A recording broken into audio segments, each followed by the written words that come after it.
We're going to start the State Government Finance Committee hearing. Representative Petersburg will move the minutes for April 14th. So moved, Madam Chair.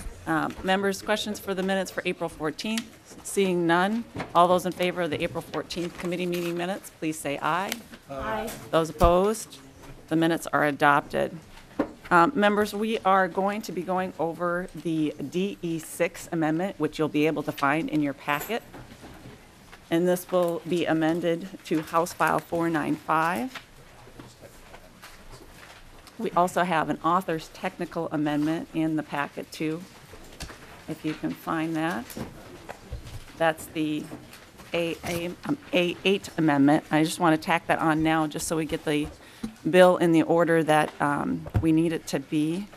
And that's to the actual, is that to the amendment? Okay. All right, so we're first going to take care of the A8 amendment. Mr. Shepard, do you want to highlight any of the items on the A8 to the D6? Madam Chair, as the chair indicated, that this amendment is largely technical. If you look at lines 1.3 to 1.6, we just got some wrong numbers in the bill the first time. 1.7 to 1.8. The carry forward, there's a separate account, a carry forward account from the for the reviser that's separate from the LCC. So this is just a technical change. The next line 10 to 13 are just numbers we had wrong. Starting on line 1.15, there's a section 10A.322 that is repealed in the bill, and so this is is striking language that refers to that. On the next page, lines 2.10 to 2.13 or 2.12 is it's a change requested by Representative Detmer to the honor and remember flag. The bill as drafted had the unintended effect of encouraging the flag to be flown all days instead of on special days, and then this deletes the reference to all days. Page 2, line 12, there was then page 2, line 13 was language requested by Minute. When we put the bill together, we dealt with their cash flow in the upcoming biennium, but we forgot to put in the part for this biennium. So that is requested by Minute to take care of that. Members, any questions to the A8 amendment? Anyone from the public that wishes to comment on the A8 amendment? Seeing none, all those in favor of the A8 amendment, please say aye. Aye. Those opposed? Okay, now members, that brings us now to the DE6. What I'm going to do is you have in your packet the spreadsheet with all the numbers from Ms. Roberts. I'm also going to have Mr. Shepard just walk us through the bill. With that, Mr. Shepard, if you can walk us through the DE6. Madam Chair, do you want me to start with the language items in Article 2 first? Sure. Well, let's actually just start from the beginning. I think that's just helpful for them. We'll have Ms. Roberts. Yeah, that would be good. Yep. Madam Chair, Representative Carlson. how would you like to proceed as he's walking through? Do you want us to ask questions as we go through the different sections, or? No, I think it would be helpful that we're just going to go through the overall overview, and then what we're going to do is once we get that done, we'll attach it to House File 495. And then what we'll do is we'll take questions then from members at that point. Then after that, we'll take testimony from the public. And then after that, we'll take a break, and then we'll go into the amendments at that point. So that's kind of the order. Yeah, Madam Chair, I remember your announcement earlier, Carlson. or yesterday, but I wasn't sure about when you wanted to take questions. So you want us to hold until he's walked us through? Okay. Yeah. Thank you. Yeah, and then after the testimony to Representative Carlson, then we'll have members ask questions at that point too. So what we'll do, just to kind of review so everybody knows what's going on, we're going to have Ms. Roberts and Mr. Shepard walk us through the bill. Then what we're going to do is we're going to have members ask questions at that point. After we've moved the bill and got it all situated, members can ask questions. Then what we're going to do is hear from public testimony. And then what we're going to do is members ask questions after the public testimony. And then we're going to go to amendments. and then we'll wrap up from there. So that's kind of the order of how we're going to do things, okay? So with that, Ms. Roberts, if you want to start us off.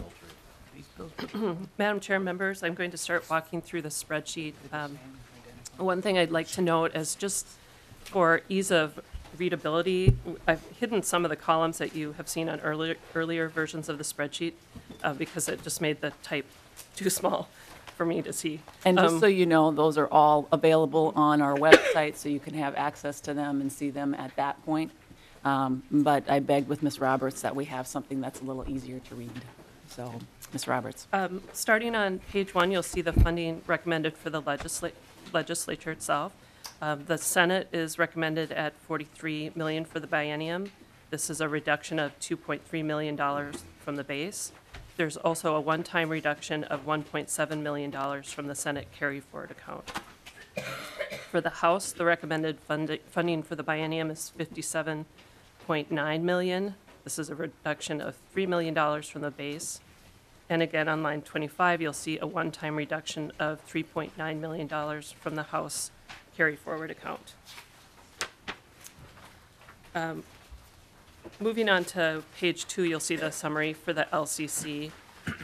There is total funding for the LCC is recommended at $35.7 million from all funds. The general fund amount would be $33.5 million. There are several change items recommended or included in the DE6. You'll see beginning on line 39, there's additional funding for the legislative auditor. There's of $1.6 million, $1.2 million for the revisor's IT staffing, $435,000 for the administrative rules system, a reduction of $196,000 for the water commission, and then an additional reduction of $1.6 million overall for the LCC. There's also one non-general fund change item that's $2 million transfer in from the CGIP fund for a special rulemaking impact fund. So the total for the legislature for the general fund for the biennium would be $134 million. Moving on to the bottom of page 2, for the governor's office, the total recommended funding is $6.3 million for the biennium. That's a reduction of $438,000 from the base. Moving on to the state auditor, you'll see on page 3, there's just the detail showing the different amounts that are budgeted for the different activities within the office. At the bottom of page 3, you'll see that House File, the DE6 amendment includes a reduction to the base for this office of $278,000 for the biennium.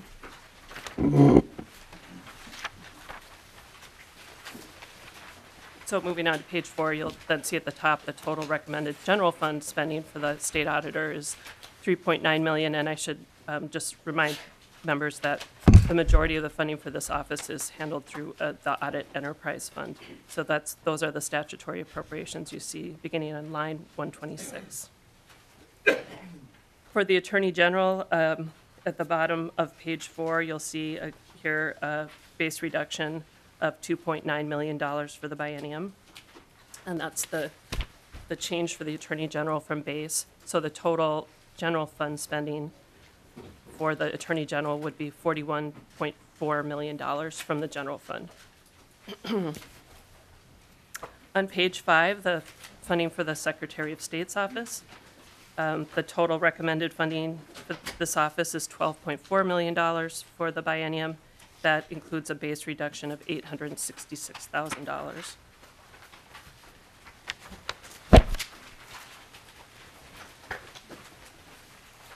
On page 6, for the Campaign Finance and Public Disclosure Board, the recommended funding is $1.8 million for the biennium. This is a reduction of $214,000 to the board's operations.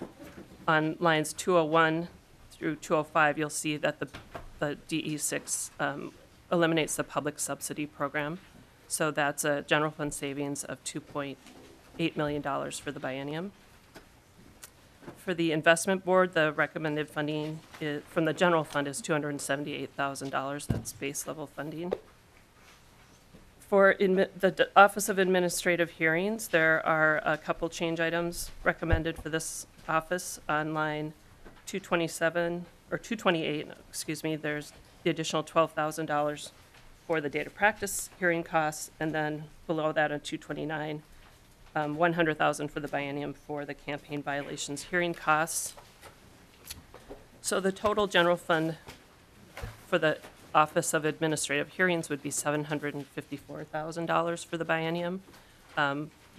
The majority of the funding for this office comes from the Workers' Compensation Special Payment Fund, and that funding is $14.5 million for the biennium.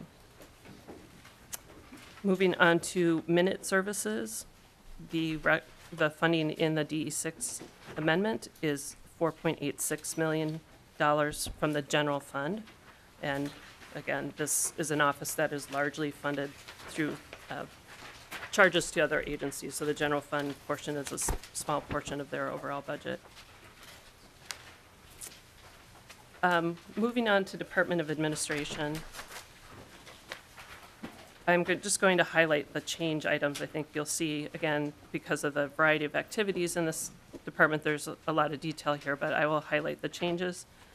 On line 290, there is funding provided, or excuse me, 289, there's funding provided for the equity and public contracting of $210,000 in the first year, and then $400,000 in 2017, and continuing into the tails. And that is the only change in the government and citizen services program. With the addition of on line 332, there is a base reduction of $1.2 million for the biennium. Moving on to strategic management services and continuing on to page 10. The change item here is on line 364, and that's a reduction of $306,000 from the biennium, for the biennium, excuse me. On lines, beginning on line 372, you'll see the funding for the fiscal agent. And the first part you'll see is the recommended funding for the in lieu of rent, and also the capital renovation moving costs. And these have a reduction of $1.5 million. So the total funding for those two items would be $17 million for the biennium. Then moving on to page 11, we move into the public broadcasting grants that are that go through the Department of Administration. The first items are the public television grants, and you will see on line 386 there is a reduction to the equipment's grants of $100,000, so the funding would be $400,000 for the biennium. For the matching grants for public television, there is a reduction of $778,000 from the base, so the total funding would be $2.3 million for the biennium. So the recommended funding in total for public television is $2.7 million for the biennium. For public radio, first to look at the AMPERS grants, the funding for the community service grants is recommended at $574,000. That's a reduction of $210,000 from base. And the equipment grants funding is recommended at $200,000, which is a reduction of $34,000 from base. So the total AMPERS funding would be $774,000 for the biennium. And finally, in the last item in public broadcasting is the Minnesota Public Radio equipment grants, and those are funded at $414,000, which is a reduction of $206,000 from the base.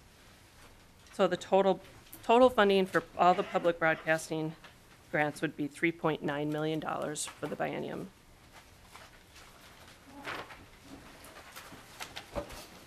And then continuing on to page 12, you can just see at the very top is the summary for the total of all the activities in Department of Administration, excuse me. The general fund amount would be, direct general fund amount is $38.97 million for the biennium. For the Capital Area Architectural and Planning Board, the recommended funding is $650,000 for the biennium. That's a reduction of $20,000 from the base. And then moving into Minnesota Management and Budget, The change items are appearing on page 13. There, the DE6 includes $312,000 for the return on investment bill that we heard earlier with its House File 795, Representative Mack's bill. And there is also a reduction of $3.8 million from the base. So the total general fund spending for Minnesota management and budget would be $37.5 million for the biennium. Then I should also note, on line 498, you see that there's a $10.3 million transfer from the CGIP reserves to a special revenue account. And that will be, you'll see that as we walk through the language of the bill also.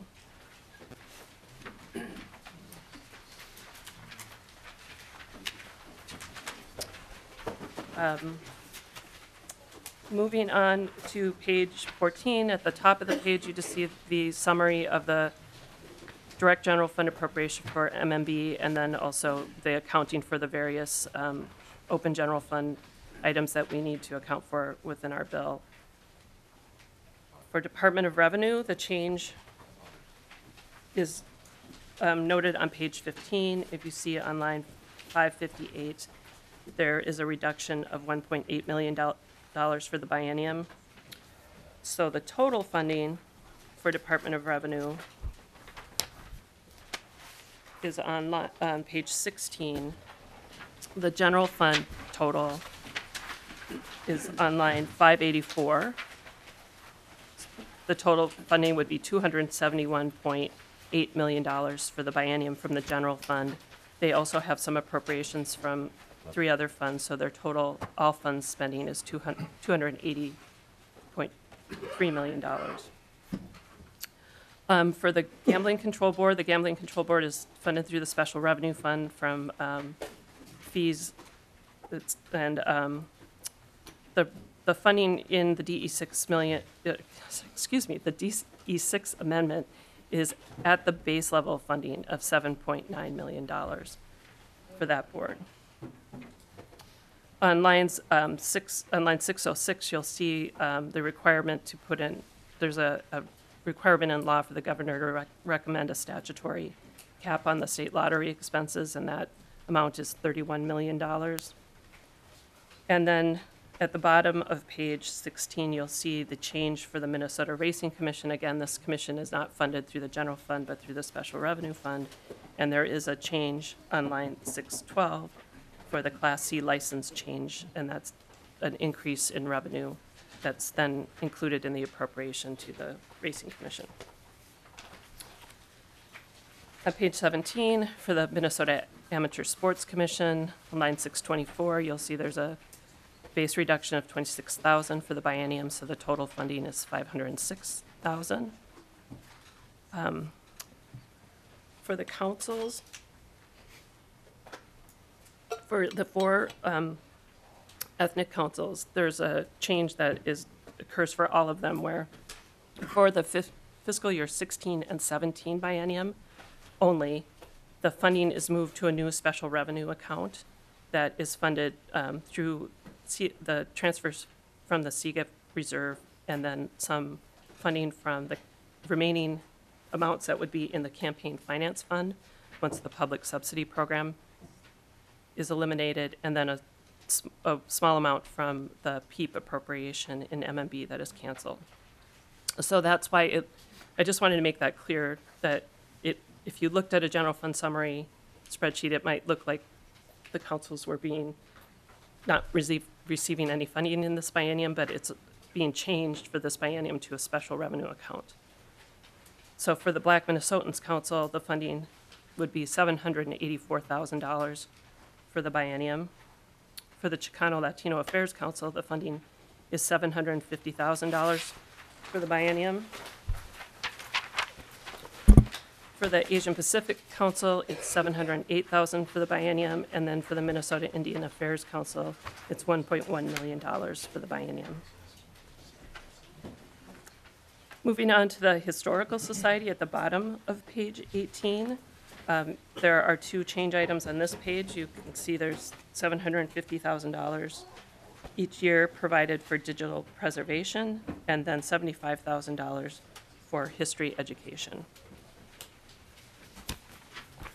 And moving on to the next page, then the total funding for the operations and programs of the Historical Society would be $44 million for the biennium. Within the fiscal agents, there are two changes. On line 708, there's a one-time increase of $50,000 per year for the Minnesota Military Museum. And then on line 713, there is a one-time increase of $75,000 for Farm America. So the total appropriations for the fiscal agents would be $817,000 for the biennium. And then going down to line 725, there's language in the bill that is capping the historic structures grants only in the first year, so that it's capped at $457,000. The forecast for this item was $3.1 million, so that would be a savings of $2.7 million against forecast. And then at the bottom, you see the total for the Historical Society. The total direct general fund is $45 million for the biennium.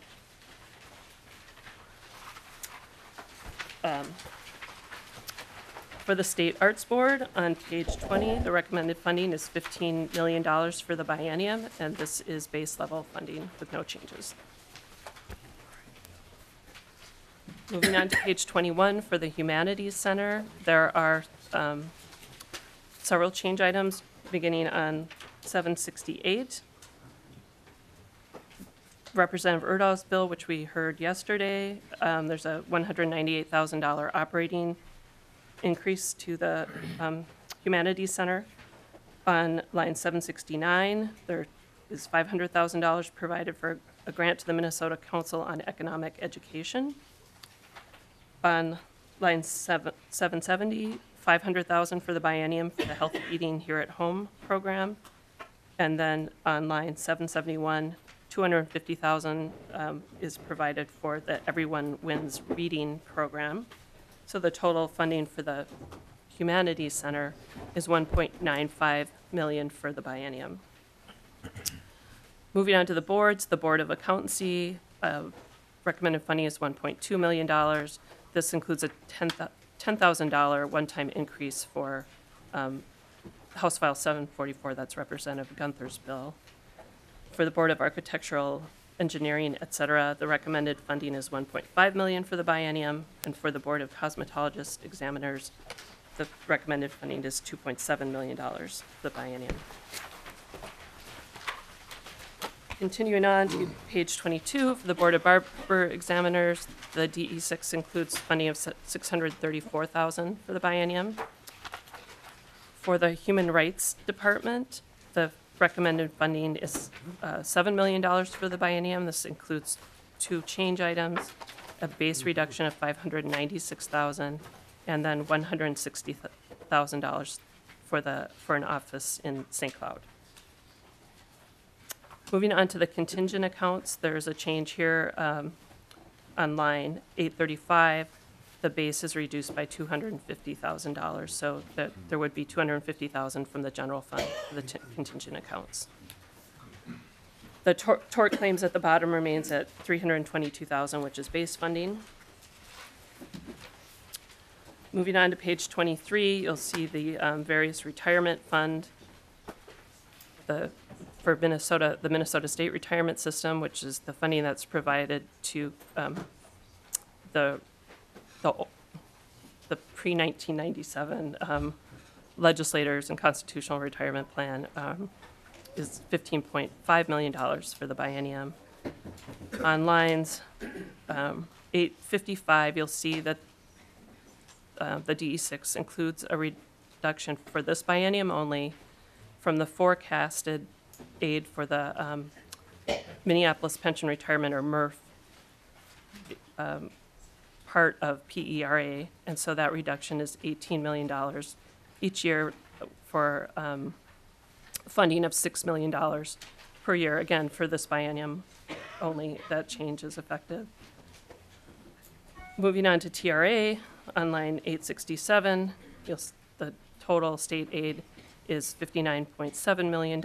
This is the aid that is for both the Minneapolis teachers' retirement and the Duluth teachers' retirement aid programs that were merged into TRA. And the last item under the retirement or pension aids is on line 871, $19.7 million for the St. Paul Teachers Association. Moving on to Department of Military Affairs. The changes that you will see on page 24, on both line 888 and 901 and 921, these were the department's requested reallocations of their base from the enlistment incentives. Money was reallocated from that program to the maintenance and training facilities program, and also a small amount to the general support program.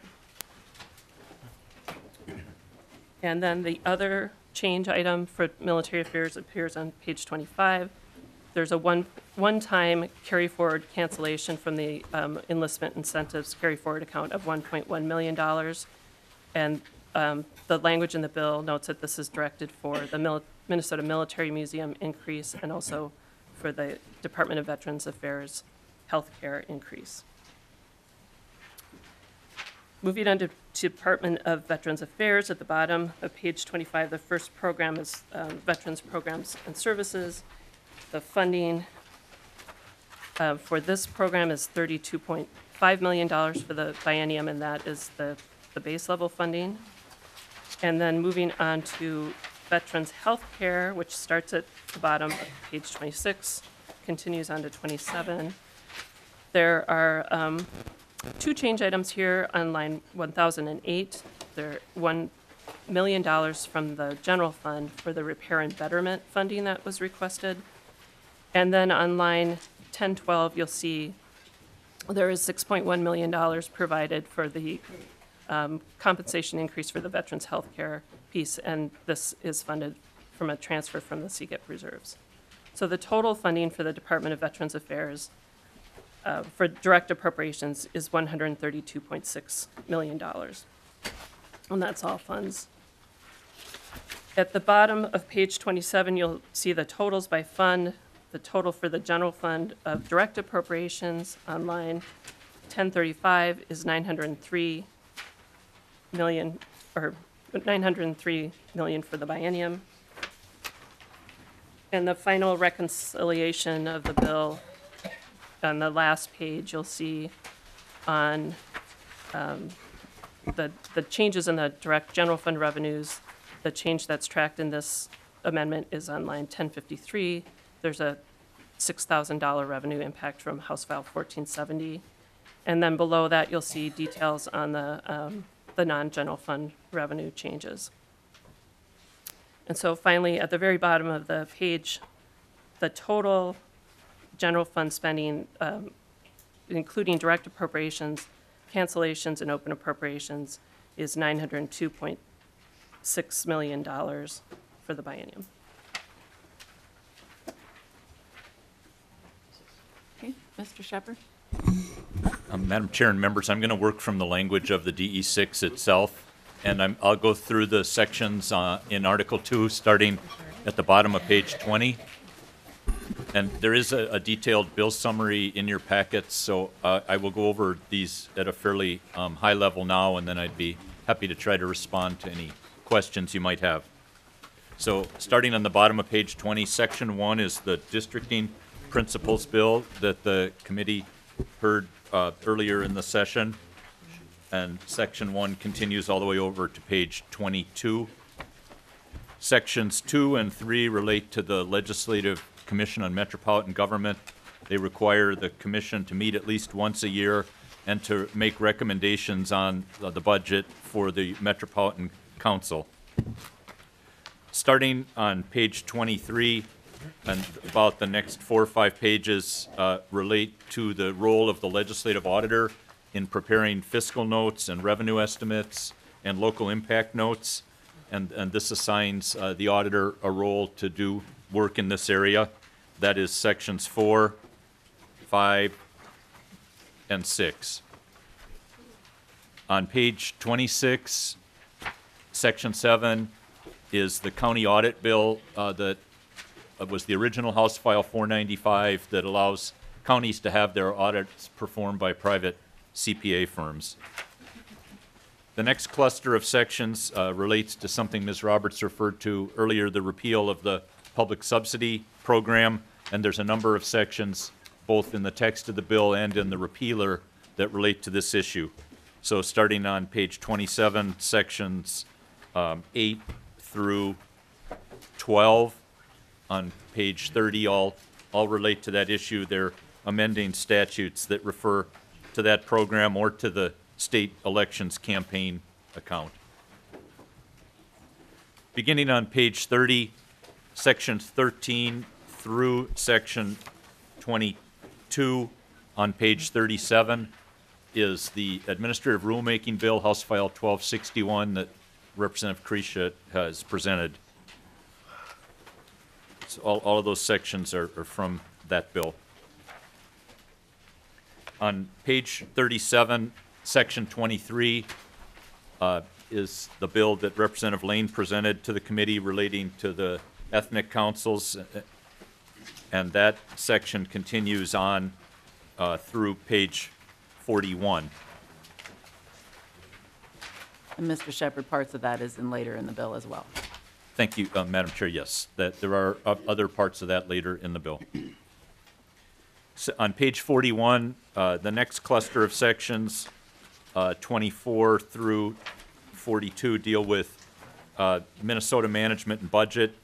Section 26 requires, or Section 24 requires a centralized tracking list of agency projects.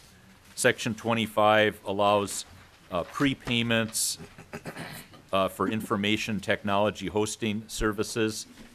Section 26 is the issue about revenue uncertainty in the forecasts. The next cluster of sections, beginning at the bottom of page 42, deals with laws administered by the Department of Administration.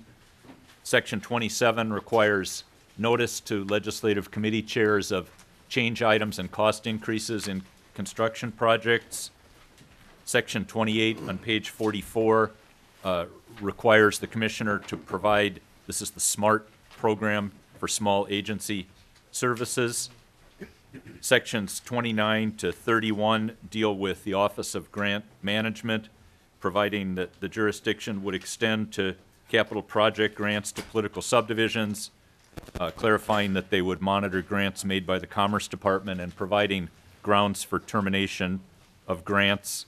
And Section 32 forbidding an agency from charging a recipient of a grant from the general fund a fee for administering that.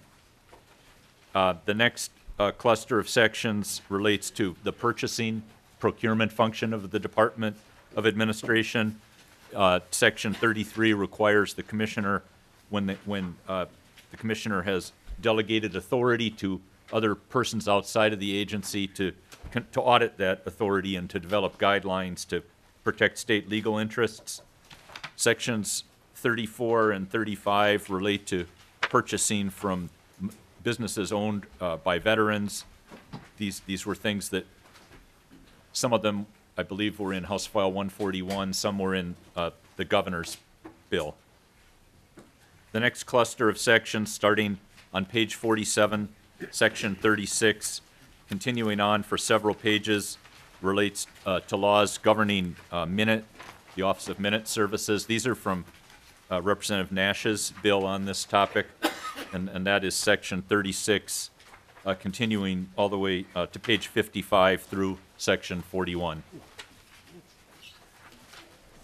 Page 55, section 43 limits the total number of FTEs in all executive agencies to 36,211 and specifies some priorities.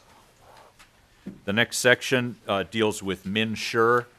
It strikes the exemption from minute as proposed in Bill Representative Kahn had. It also strikes the MNsure exemption from state purchasing laws. Section 45 on page 57 is the statutory language that implements the funding that Ms. Roberts referenced earlier for the Healthy Eating Here at Home program. The next cluster of sections beginning on page 58 with section 46 and continuing through to page 64 through section 55 is all Representative Schoen's bill that the committee heard yesterday, dealing with temporary military licenses for the 6 boards that you heard from yesterday. On section 64, at the bottom, page 64, sections 56 and 57 and 58 relate to the Department of Military Affairs, defining organizations that are eligible to receive money from the Support Our Troops account, some language requested by the department relating to death gratuity payments, and language relating to a reclassification bonus program is on page 65, section 58. Page 66, section 59 is Representative Detmer's Honor and Remember flag legislation. The clause that was deleted by the technical amendment is on page 67, lines 6 and 7, clause 9 was deleted so that the legislation would be limited to encouraging the flag to be displayed on some specific special days. Section 60 at the bottom of page 67 is providing that costs for the administrative law judge for the fair campaign practices would be paid for appropriations made from the general fund to the office for this purpose.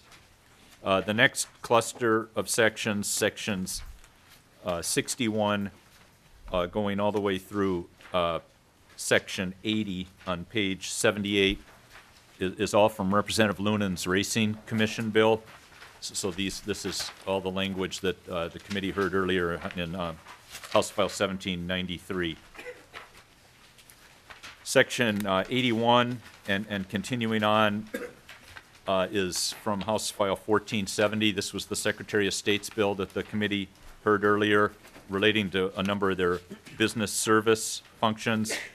That continues on to page 82, section 88, which picks up from House File 744 relating to the Board of Accountancy bill and some of the changes that the committee heard there. That continues on through page, let's see, all the way over to page 90. Section 98 at the bottom of page 90 is a section from the Secretary of State's bill. Section 99 on page 91 is from Representative Lunen's Racing Commission bill. Section 100 is a bill the committee heard dealing with limits on railroad condemnation powers. Section 101 relates to school districts that are insured through PEEP and bidding requirements. Section 102 and 103 relate, and 104, 105 all relate to the Metropolitan Council, providing these are bills that provided for staggered terms, providing that members would be elected local officials, providing that the chair would be elected by the other members of the council, and having the budget reviewed and approved by the legislature. That goes over to page 98, section 106. The Metropolitan Sports Facility Authority provides that members of the authority would continue to receive per diem and expense reimbursement, but that no members of the authority would receive a salary. Section 107 on page 98 specifies that the salary of the chair of the Metropolitan Council is $61,414 unless it is approved later by a legislative commission and the full legislature. Section 108 says that the percentage increase in salaries given to executive branch agency heads appointed by the governor can't exceed the lesser of the percentage increase in Minnesota median household income or the consumer price index.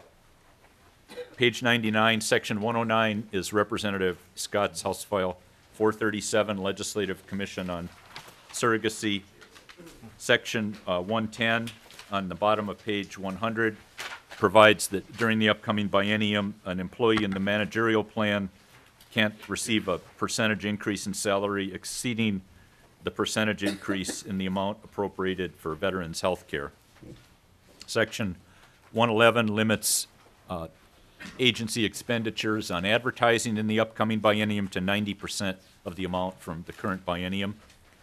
Section 112 provides that the debt service for the parking facility connected with the Senate office building would be paid by persons parking in that facility. Section 113 is a transition to the staggered terms for the Met Council. Section 114 is a transition for the budget approval process in this bill for the Met Council. Section 115 is a report from Minute to the legislature on chief information officers in other agencies. Section 116 is the language that Chair Anderson referenced earlier about a transition to the new ethnic council status. 117 and 118 are revisor instructions. The repealers, paragraph A of the repealers, all relate to the public subsidy program that is being repealed. Paragraph B, section 3.886 is the Legislative Water Commission. Section 6.48 is the current law governing county audits. It's replaced by a new law earlier in the bill.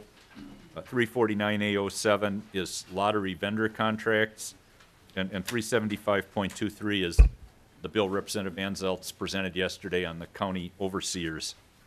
The repealers in paragraph C are from the Racing Commission bill in House File 1793, and the repealers in paragraph D are the current laws governing the ethnic councils that are replaced by the proposed new law in this bill.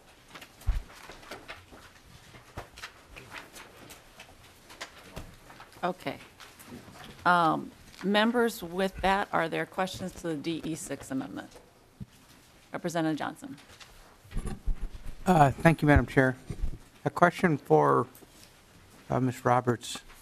Just can you clarify for me the funding of the ethnic councils again? How does that work? Ms. That Roberts, was on page 17. we're on page 17, members. Madam Chair and Representative Johnson, I think if you will also look on page 20 of the bill, it details 3 transfers that are deposited in a ethnic council's account in the special revenue fund. The first is $2,192,000 from the state employee insurance fund reserve, $871,000 from the state elections campaign fund, and then $294,000 from the appropriation to the PEEP program. These are all transferred into the special revenue fund, and then appropriations are made out of that special revenue fund to the various councils. And again, this only is for the 16-17 biennium, so you will also see under the appropriation language for each of those councils that there is language establishing the general fund base in fiscal years 2018 and 19. So it's a one-year or one biennium change. Very good. So after, Representative Johnson. thank you, Madam Chair. So after next biennium, then the funding ends. No. Ms. Roberts. Madam Chair and Representative Johnson, no, after the 16-17 biennium, the funding, the base funding would return to the general fund. And that's why the language is in there to make sure that that would happen, the base would be established. Very good. Representative Thank you. Johnson. Okay. Members, Representative Carlson. Yeah. Madam Chair, a follow-up on that. When you're using CGIP reserve funds, does that put that reserve at risk? I mean, we're dealing with employees' health insurance there. And just how does that interact with reserve when you start moving money out of there for supplementing issues that, or budgets that normally would be the general fund? Representative Carlson, no, it does not put it in jeopardy. This is a surplus that they have in their fund. This surplus has been used in years past. For example, Senator Cohen had used it back in 2003. He took that money, that surplus dollars, and put it towards general fund purposes. But Ms. Roberts, if you can speak to the surplus amount that's in the CGIP fund. Yeah, and Madam Chair, I know it's Representative been Carlson. used before, but each time you use it, I just want to make sure that we're not putting the fund at risk. Ms. Roberts? Madam Chair and Representative Carlson, the information that I received from MMB shows that currently for calendar year 15, because CGIP is run on a calendar year basis, not a fiscal year basis, the projected reserves as a percentage of the premiums is 18.1%. MMB has communicated in the past that based on industry standards and their discussions with their actuaries, that the goal should be around 16.7%. So that's what they try to project and get the reserve down to. But currently, for this calendar year, it's 18.1%, which is a surplus of approximately $10 million over that 16.7%. Representative Carlson? Well, that was the information I wanted, so we're, in the eyes of MMB, then we'd still be in compliance or with what their goal is at the 16%. Correct. I don't know if you call it compliance, but anyway, their benchmark is 16 and we're at 18, so we're reducing it to 16. Is that kind of the bottom line then? Ms. Roberts? That is the bottom line for calendar year 15 projections, yes. Representative Carlson, any further comments? No. Okay, members, any other questions? Representative Schultz? Thank you, Madam Chair. Just continuing on that point, why is there a surplus in that account?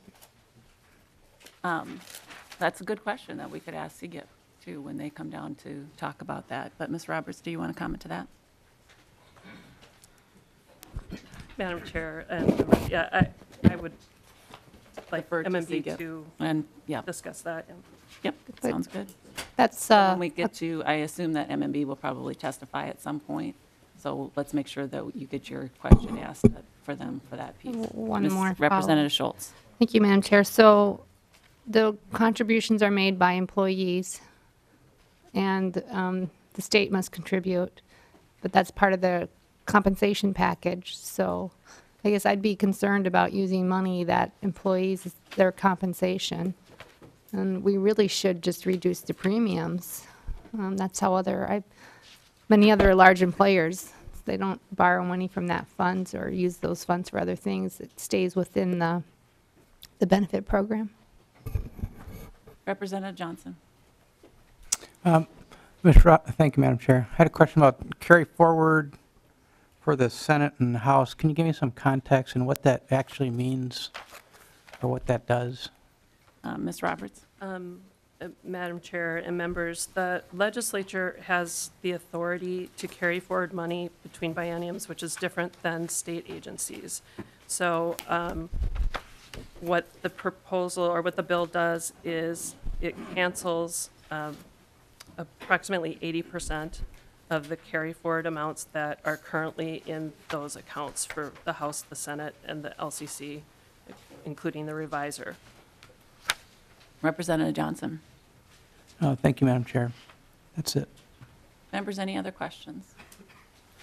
Yeah, well, perhaps, Representative Carlson? Madam Chair, perhaps we'll be hearing from the pension folks, but there's a couple of issues that I have some concern about, and I hope that they're addressed. But just looking at the spreadsheet, the reduction for MRF, that's quite a large number, and what's taking place there? I don't know if Ms. Roberts follows the pension funding or not.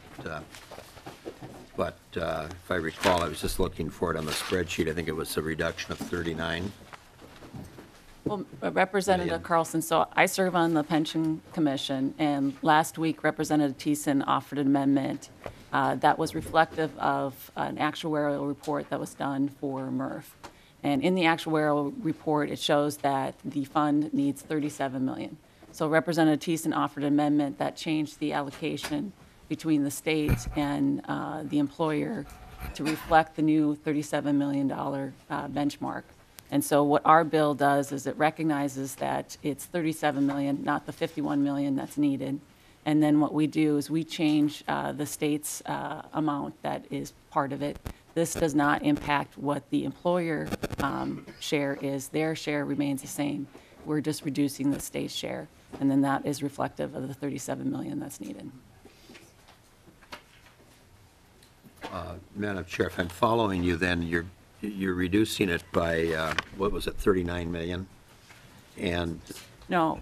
that's what I thought I saw on here. Representative Carlson, Run so that by me again then, Madam Chair. Ms. Roberts, if you want to help him out. Madam Chair and Representative Carlson, on page 23 of the spreadsheet, you'll see the forecasted amount currently for the state contribution is $24 million. That's the amount that's carried in the fund balance. This bill provides a funding of $6 million per year, so that's a savings of $18 million per year for the fiscal years 16 and 17 biennium only. Representative Yeah. Carlson. Yeah, Madam Chair, I found, I said 39, it was 36 that it shows here as a reduction from the base. I just want to make sure we're not somehow putting MRF at risk. That's been kind of a rocky pension plan in terms of its history. And is this reflecting the Thiessen amendment? Is that what you're saying? Or you referenced his amendment, but then you've talked about what we're picking up in this bill, and I just want to make sure I understand that. Sure. So just to kind of walk you through. So last week in Pension Commission, we received an actuarial report for MRF. And in that actuarial report, it says that we were at 51 million. And now it says we don't need the 51 million. We really need just 37 million. And at that, currently, minus that actuarial report, the employers are 31 million that they are kicking in. And then the state, I believe, is at 24 million that they're kicking into this. And so with the new numbers, Representative Thiessen offered an amendment that would have recognized the new number of 37 million versus the 51 million. So rather than being at the 51 million mark, Thiessen offered an amendment to put us at the 37 million a mark. Now, he has a different breakdown of who pays what in his amendment, but what I'm doing in this bill is I'm keeping the employer's share the same, so they're still paying the 31 million, but then we, as the state, are only going to be paying then the 6 million annually. So that brings us up to a total of 37 million, which is what the actuarial report reflects is what is needed. Okay, and that's kind of the bottom line that I'm trying to find out so we don't put it at risk. So the actuarial report says that we're then on solid footing as we move forward at 37 million. Is that a correct interpretation? That's what the actuarial report said. Ms. Roberts, if you can confirm that's what the report said. That's the information we received from PERA. And perhaps when, if anybody's here from MRF, if they come down, I'd like to have that confirmed because it's, MRF has been a pension that had a long history of some financial needs, and just want to make doubly sure that we're not putting the plan at risk then. Thank you. Great. Members, any other questions? Yeah, Representative Detmer. yeah. Yeah, Madam Chair, just for clarification, on page 55, starting on line 17 through 19, just a clarification of that last sentence. Just page 55, line, starting on lines 17 through 19. I just want a clarification of what that means. It just means that this doesn't apply to the Minsky system.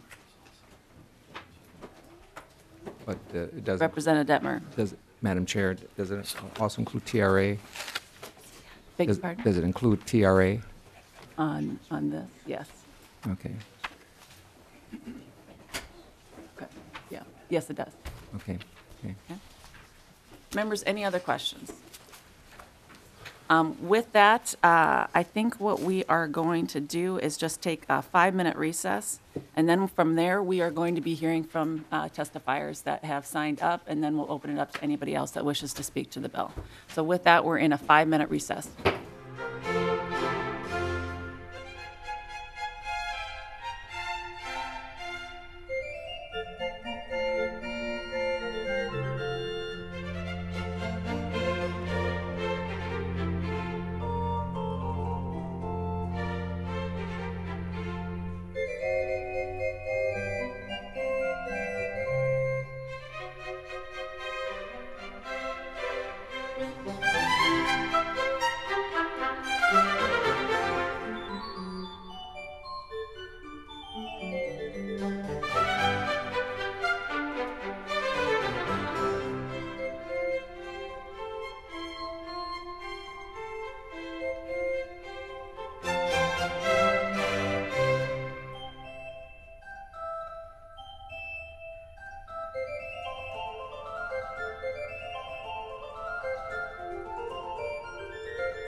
We're going to start the State Government Finance Committee hearing again. If you could take your seats, that would be helpful. We have got, we have one testifier that needs to leave here shortly. So we're going to start with that, and after that testifier has given their feedback, then what we're going to do is we are going to move the D6 amendment and just get that attached so we're ready to go with that, and then it'll just make it easier for tracking things. So, Madam Chair? With that, I'm going to call Representative Nelson. Madam Chair, while the testifier's coming up, I just got a question about process we're going to do. We're going to continue, is testimony going to continue after the break for session? So tonight at 7 o'clock, so we're not going to cut testimony off at 10 o'clock or whenever we leave recess to go over to session. Representative Nelson, correct. So we've reserved the time this evening to take on any additional testimony. If that testimony wraps up by the end of the evening, then we'll vote on the bill tonight. If it doesn't, I have also reserved tomorrow to hear any additional comments and so forth. But we will be acting on the bill at the latest on Thursday by 10 a.m. And that includes amendments and all that good stuff. So, So, Madam Chair, and Representative Nelson. I was also approached by a couple of groups that put requesting to be on the agenda to testify, and we're told that this was already printed and therefore they couldn't be added as their names on the list. Now, if I remember right, reading the email, that the people on the list would get more time to testify and the people that are not on the list would get less time to testify. So is that how you intend on running it still, or? What we're going to do, Representative Nelson, is those folks that were able to get on the list at the 5 p.m. deadline, they are on the list so that it's available to the public and posted online. And so they will be able to go first and hear their testimony.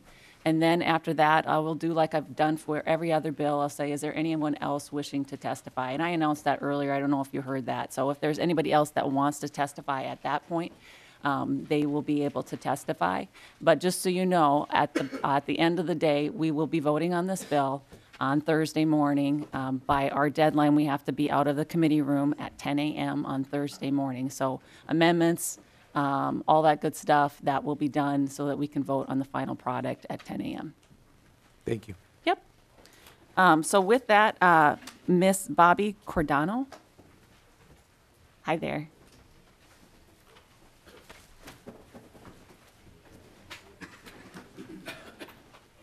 Ms. Cordano, if you can please state your name for the record and who you represent. Okay, good. Good morning. I'm Bobby Cordano, and I'm the Vice President of Programs at the Wilder Foundation, and I am representing myself as a private citizen as well as the broader deaf community in the state of Minnesota and people with disabilities who have an interest in what I am speaking to today. Welcome. And please go ahead with your testimony. Thank you. Good morning, Madam Chair, members of the committee. I'm speaking to an amendment we hope will be proposed to the Omnibus Bill, Amendment A4. That amendment would create a centralized accommodation fund in the state of Minnesota. The significance of this fund is that it would create essentially a pool from which state agency could draw to pay for accommodations for employees that cost more than $1,000.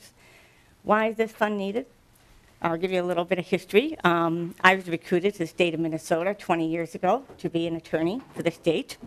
I was one of the first deaf attorneys in the state of Minnesota who used interpreter services in the course of her legal practice.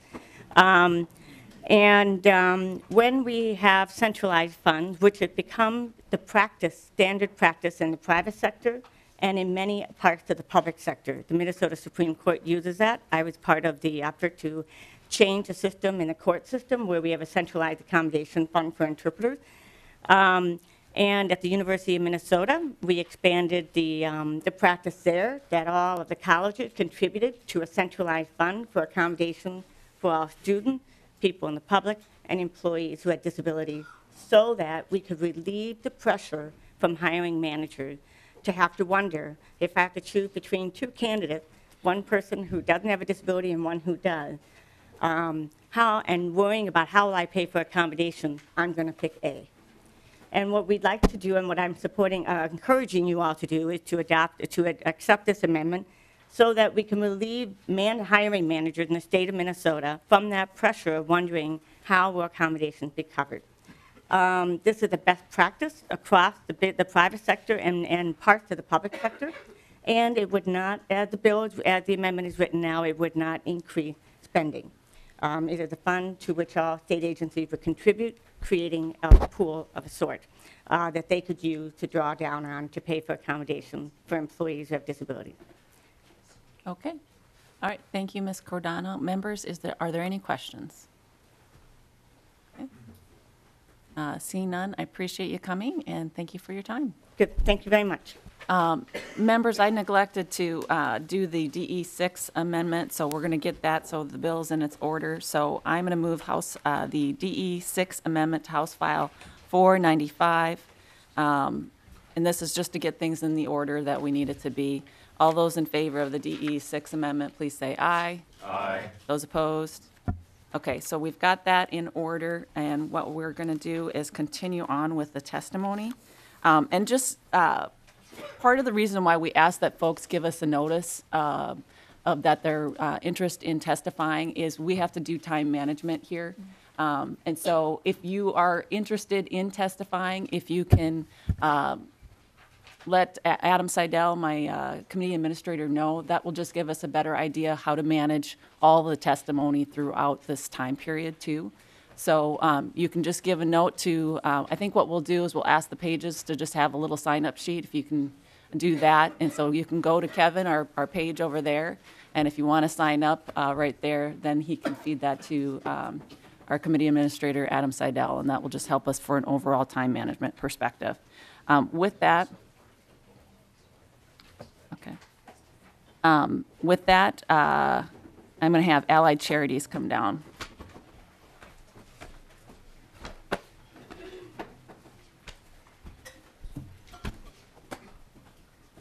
Madam Chairman, I'm Ray Bowen. I'm here representing Allied Charities in Minnesota. First of all, I want to say that we very much appreciate and support the position of the committee bill on the proposed fee increase by the Gambling Control Board. Charitable gambling organizations are just not in the position to absorb a 50% increase in our regulatory fees. While we appreciate, the work of the Gambling Control Board, our organizations have had to tighten their belts over the last 4 or 5 years, and had many of the people working have had to take pay cuts. We've had to do everything we could to reduce our expenses because, as you know, our main purpose out there is to serve our communities. So we just didn't feel the 50% increase in the fee was appropriate. That being said, we will continue to work with the board to see if there's some other remedy that we can work out with them. But we do very much appreciate the support of the committee on our position. Thank you. Great.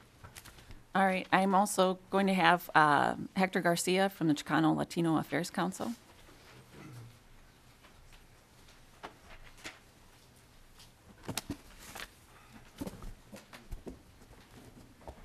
Good morning, Chair Anderson, members of the committee. My name is Hector Garcia, and I'm the Executive Director of the Chicano Latino Affairs Council. I appreciate the opportunity to testify.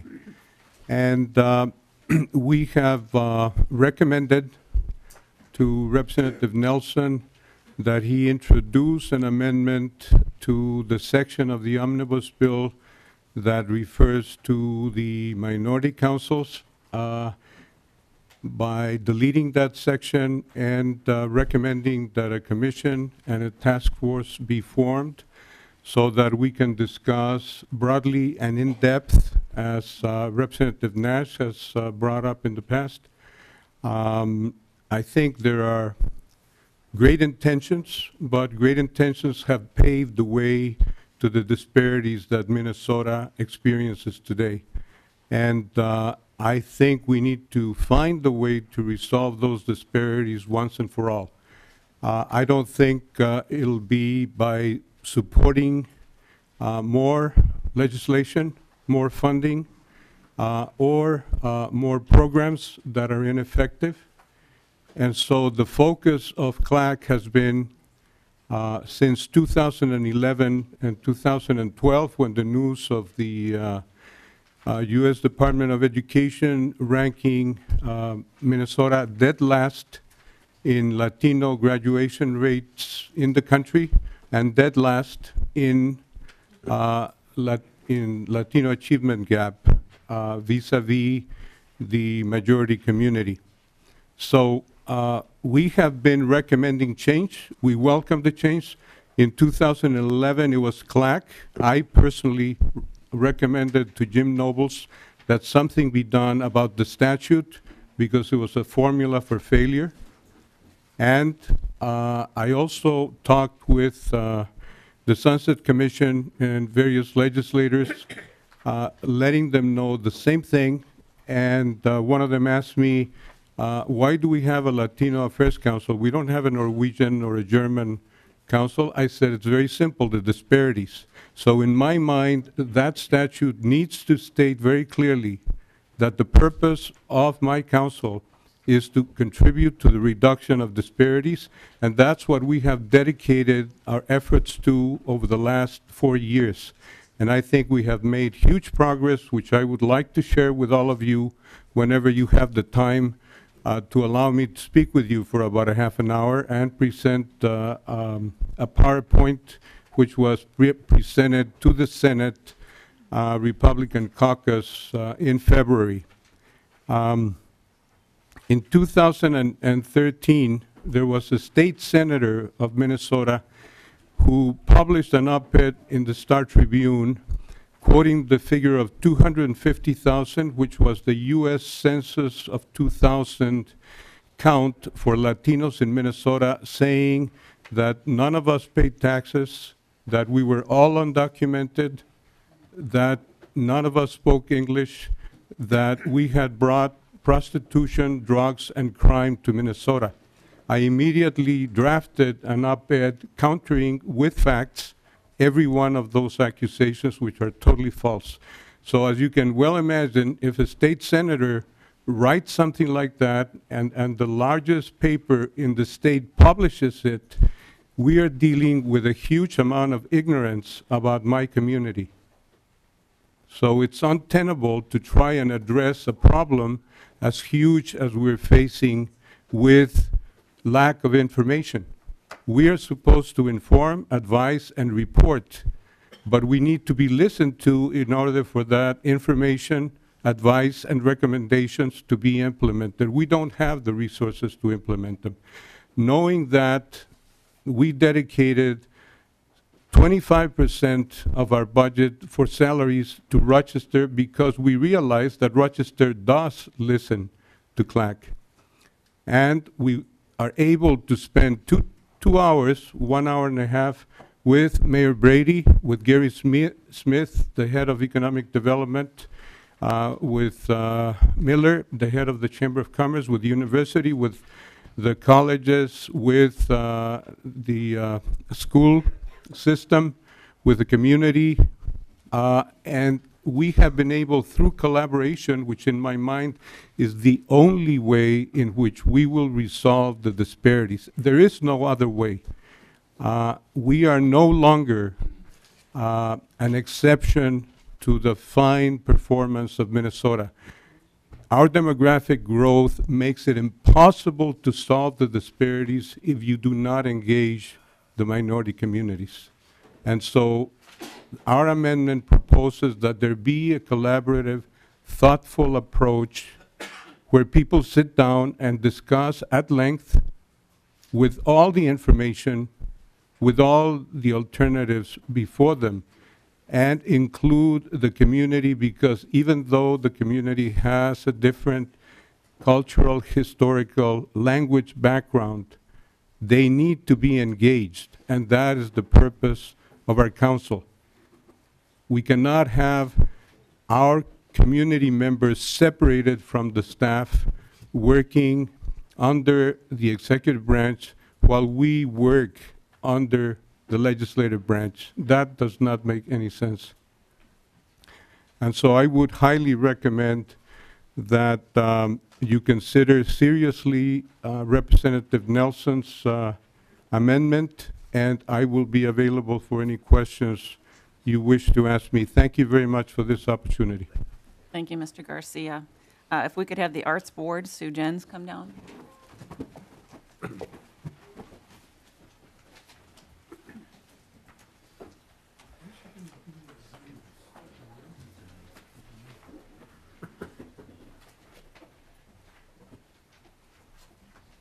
Welcome. If you can please state your name for the record. Madam Chair, members, I'm Sue Jens. I'm the Executive Director of the Minnesota State Arts Board. Pardon me. Dealing with a little bit of a cold. I know you have a very full agenda today. I just wanted to take not even a minute of your time to say that the governor in his budget proposal had recommended that our agency receive a 1.8% increase to accommodate the compensation costs that have been negotiated. And those are very real costs that our agency will need to absorb in the fiscal 16-17 cycle. We believe that our employees work very, very hard. They provide valuable service, and so those raises are justified.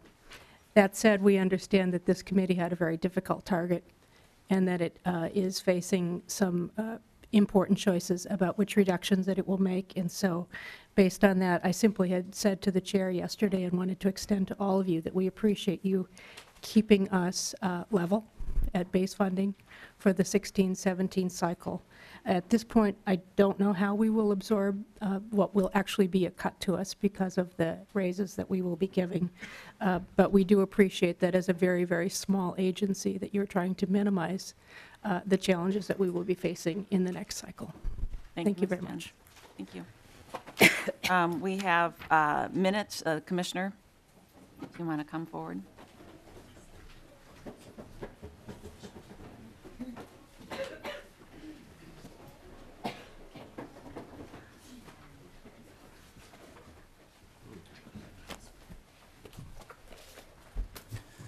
Madam Chair. Welcome. Please state your name for the record and who you represent. Madam Chair, my name is Thomas Baden, Commissioner and CIO for State of Minnesota for Minute Services. And just wanted to, first off, Madam Chair and committee members, thank you for a number of things in this bill. First off, the cash flow authority to allow us to become a chargeback, full chargeback organization. We really appreciate that aspect of the bill, as well as our authority to be able to do prepayment for technology hosting services. So we thank you for that. We also we also greatly appreciate the work that's been done on the bill, but want to relay some concerns about some of the languages as well. The concerns are in two general areas. First off, the first area is really around network connectivity and with county, states, and localities and our ability to be able to collaborate on those services. In particular, not only the connectivity, but the cybersecurity components. These are really important partnerships we have with counties, cities, and local municipalities to be able to deliver network connectivity and secure those networks. And some of the language in the bill would make that extremely difficult in the future. Secondly, the provisions that would impact Minute's ability to ensure the consistency, standardization, and security of the IT systems and the services for the executive branch.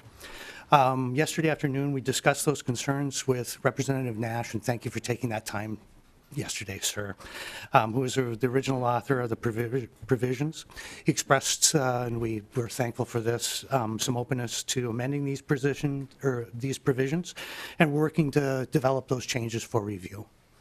We'll work to provide those suggestions to the committee as soon as possible, and we thank you for the opportunity to relay these concerns to you.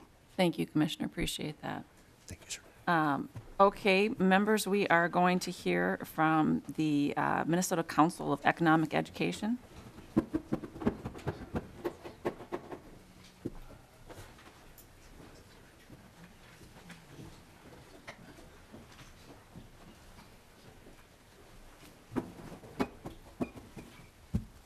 Welcome. If you can please state your name for the record and who you represent. Yes, good morning, Madam Chair and members of the committee. My name is Ken Tomey, and I'm on the Board of Directors of the Minnesota Council for Economic Education, and also serve on the National Council in New York City. I worked for General Mills for 39 years, and when I retired 7 years ago, I was a Senior Vice President, Deputy CFO. I thank you for including us in your bill and for inviting us to testify on behalf of a one-time appropriation to support professional development of K through 12 teachers in economics and personal finance. As you're aware, the legislature enacted the new standards in economics and personal finance that began to be implemented this last school year. The new standards include benchmarks at each grade level, kindergarten through 8th grade, and a semester course in high school. The new economic standards we have in Minnesota are recognized as some of the best in the nation, but our teachers are probably not as prepared to implement as we would like. The reason is that in high school, economics falls in the social studies area, and social study teachers are generally not economists. 2% of the social study teachers have undergraduate emphasis on economics, but yet the other 98%, who might be history or political science or other social science disciplines, end up having to be asked to teach economics courses. The situation for the new standards at the elementary and middle school level is also challenging. Most of those teachers never took an economics class, never dreamed they would have to teach economic principles, and frequently don't know where to begin.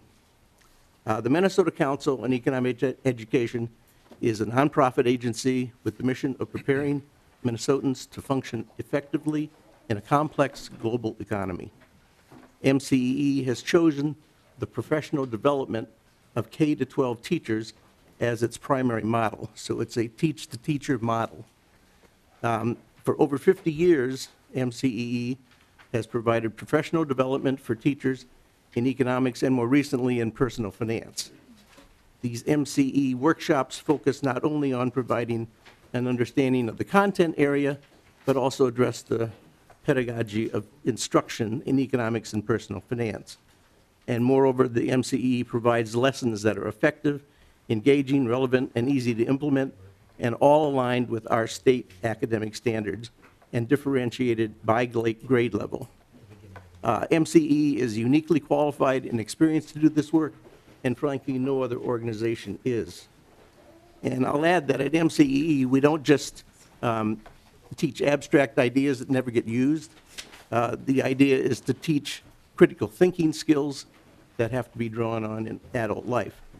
And this is whether it's investing in one's skills, or how to be an effective contributor to an employer, or how to manage financial affairs, or how to be better citizens.